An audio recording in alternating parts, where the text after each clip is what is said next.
யாரோ ஒருத்தர் ஆக்கிரமிப்பாங்க. அந்த ஆக்கிரமிக்கிறவங்களுக்கு எகென்ஸ்டாக இவங்களால கேஸ் போட முடியாத ஒரு சூழ்நிலை இருக்கும். ஏன்னா அவங்க அந்த ஆப்போசிட் பார்ட்டி ரொம்ப பவர்ஃபுல்லான பர்சனாக இருப்பாங்க. இப்படிப்பட்ட பிரச்சனைகள்லாம், அதுவும் குறிப்பாக அரசு சம்மந்தப்பட்ட இல்லை ஒரு பொலிட்டிக்கல் பார்ட்டி சம்மந்தப்பட்ட ப்ராப்ளம்ஸ்லாம் நிறைய ஃபேஸ் பண்ணக்கூடிய சூழல் இருக்கும். 9ஆம் இடமான கன்னியில் செவ்வாய் இருக்கும்போது தந்தையார் வழி சப்போர்ட் இருக்கும். ஒரு சிலருக்கு எதிர்பாராத அதிர்ஷ்டங்களும் சொத்துக்களும் கிடைக்கக்கூடிய யோகம் இருக்கும். பெண்களுக்கு ட்ராவல் ஆப்பர்ச்சுனிட்டிஸ் கிடைக்கும். குறிப்பாக சில பெண்களுக்கு வெளிநாடு பிரயாணமும் ஐடி துறையில் வேலை கிடைக்கக்கூடிய சூழல் இல்லாமல் இருக்கும்.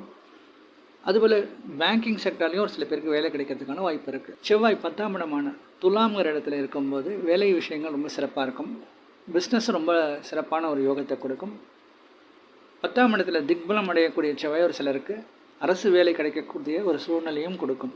ஒரு சிலர் மருத்துவத்துறையில் வேலை செய்யறதுக்கான வாய்ப்புகள் வரும். அதே போல் இந்த ட்ரெடிஷ்னல் மருந்துன்னு சொல்லக்கூடிய ஆயுர்வேதா, சித்தா இது போன்ற அரசு துறையில் இவங்களுக்கு ஒரு டாக்டராகவோ இல்லை ஒரு நர்ஸாகவோ பணிபுரியறதுக்கான வாய்ப்பு அவங்களுடைய குவாலிஃபிகேஷனுக்கு ஏற்றா போல் கிடைக்கிறதுக்கான சான்ஸ் இருக்குது.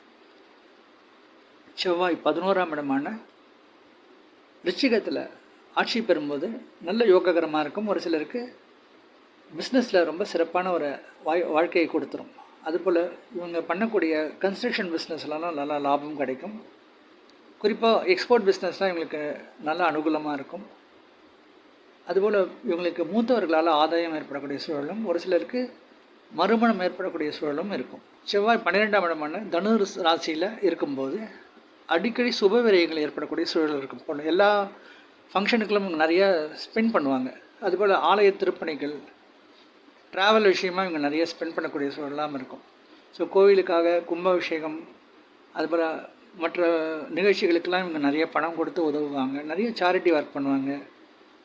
தான தர்மங்கள்லாம் அதிகம் செய்வாங்க. இது மூலிமா இவங்களுக்கு நிறைய பணம் விரயங்கள் ஏற்படக்கூடிய சூழல் இருக்கும். இவங்க என்ன விரயம் பண்ணாலும் அதுக்குண்டான லாபத்தையும் இவங்களுக்கு கிடைச்சிடும். அதனாலே இவங்களுக்கு நல்ல புகழெல்லாம் கிடைக்கக்கூடிய சூழலும் இருக்கும். பெரும்பாலும் இந்த மகர லக்னத்தை அடிப்படையாக வச்சு வரக்கூடிய செவ்வாய்க்கு ஒரு சிலருக்கு அந்தந்த தகுதிக்கு ஏற்ற ஒரு புகழ், அந்த கேட்டகரிக்கு உண்டான புகழ் அவங்களுக்கு கண்டிப்பாக கிடைக்கிறதுக்கான சூழ்நிலை இருக்கும். பெரும்பாலானவர்கள் பார்த்தோன்னா அவங்களுக்கு ஒரு பிரபலமாக இருக்கக்கூடிய ஒரு சூழ்நிலை இருக்கும். குறைஞ்சபட்சம் நண்பர்கள்கிட்டையாவது ஒரு ரிலேஷனில் ஒரு முக்கியத்துவராகவோ ஒரு பொலிட்டிக்கல் பார்ட்டியில் ஒரு முக்கியத்துவராக இருக்கக்கூடிய சூழ்நிலையெல்லாம் அந்தந்த தரத்துக்கு ஏற்றா போல் அவங்களுக்கு வர சான்ஸ் இருக்குது. இப்போ நம்ம மகரத்தை அடிப்படையாக வச்சு செவ்வாயோடைய அமைப்பை பார்த்துட்டோம். இனி அடுத்த பதிவில் கும்ப லக்னத்தை அடிப்படையாக வச்சு இந்த செவ்வாய் எப்படிப்பட்ட பலனை தருவாருங்கிறத பார்க்க போகிறோம். நன்றி, வணக்கம்.